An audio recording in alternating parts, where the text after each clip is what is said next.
What's up, Mami? And me! Good morning! Flash ko today!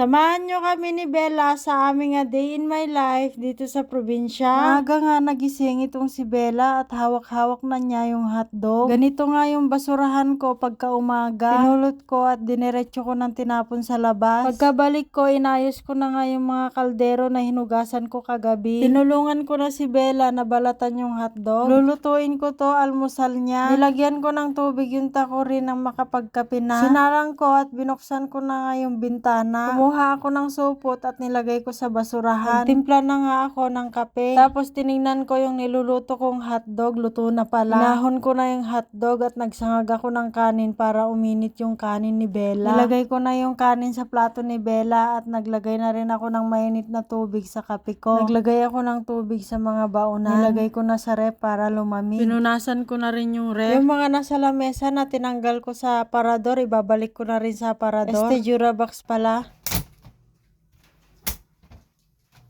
Binihisan ko na si Bella katatapos siya maligo. Nagpunas muna ako ng lamesa. Nagwalis na rin ako ng sahig. Tinabayan ko ng punas yung basang-basahan. Wala po kasi kaming map kaya yung basahan na lang na basa ang ginagawa kong map. Pinunasan ko rin ng basang-basahan yung ilalim ng lamesa. Baka meron pong may gusto sa inyo nitong speaker. Binebenta po namin to. PM is the key. Brinash ko nga yung modem ng wifi ko. Sobrang alikabok na pala. Dinamay ko na yung speaker. Natatambak kasi to kaya sobrang alikabok na din. Ang issue po pala ito hindi nagagamit. May kasamang amplifier, songbook at microphone. Tinuloy ko na yung winawalis ko. Nilabas ko na sa may pintuan yung dumi at hahakutin ko rin ng dustpan. Yung winalis ko na dumi dito sa kwarto, hinakot ko ng vacuum.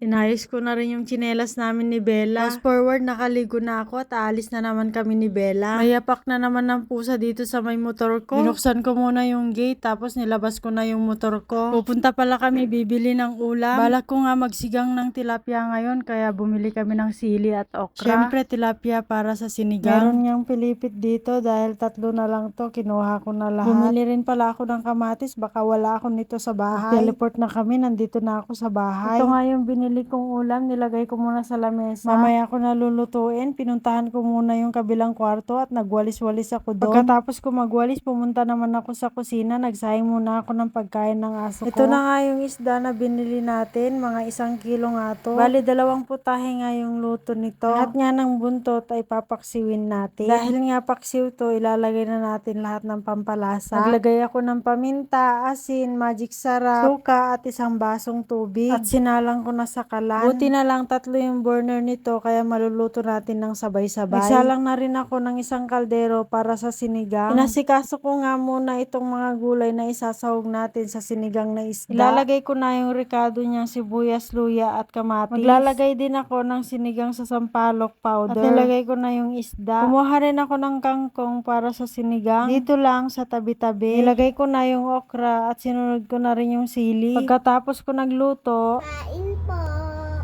kain po tayo mga kamami and me. Dito po kami sa labas kumain. Nagpakuha pa si Bella ng tubig niya. Bago ako naupo at kumain na rin. Lagyan ko po ng sili yung tasa ko na may sabaw.